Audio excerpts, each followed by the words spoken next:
Hello, my name is Kyle Rojem, and this is my personality assessment PowerPoint. A little about myself. I am a sophomore at ASU online, working towards my BS in communications, and would like a job as a recruiter for a company or possibly in an HR role. I have a 1-year-old Calvapoo named Josie, and I have a niece named Blake and a nephew named Oliver. Personality assessment results.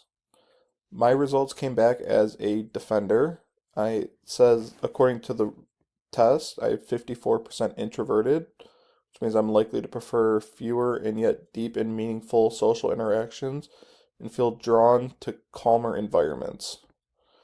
75% observant, likely pragmatic and down to earth with a strong focus on what is happening or very likely will happen. 88% feeling, I value emotional expression and sensitivity, and prioritize empathy and cooperation.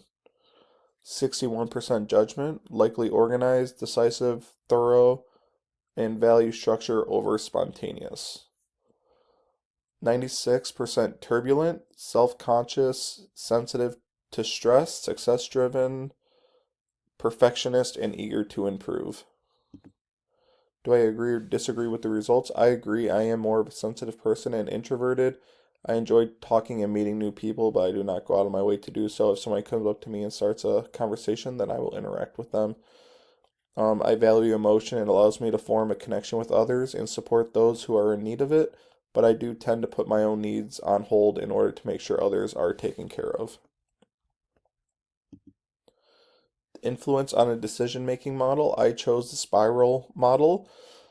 Spiral models involve going back and forth between phases and no set orders, and my personality trait doesn't like to go back and forth. I'd rather do a task from start to finish in a set order. Potential decision-making barriers. I may have to make a decision with a colleague. They may use more of a logical or factual approach, where I may use more of an emotional approach. They may see where the decision will positively affect the company from a financial perspective, as to where I may look at how that decision will affect the employees. In conclusion, I agree with my personality test. I am an emotional type of person and use those emotions to help make decisions and how those decisions will affect others I work with. And I will encounter barriers, as I personally feel most companies make decisions based on numbers and not how the decisions will affect their workers. And that is all I have. Thank you for listening and have a great day.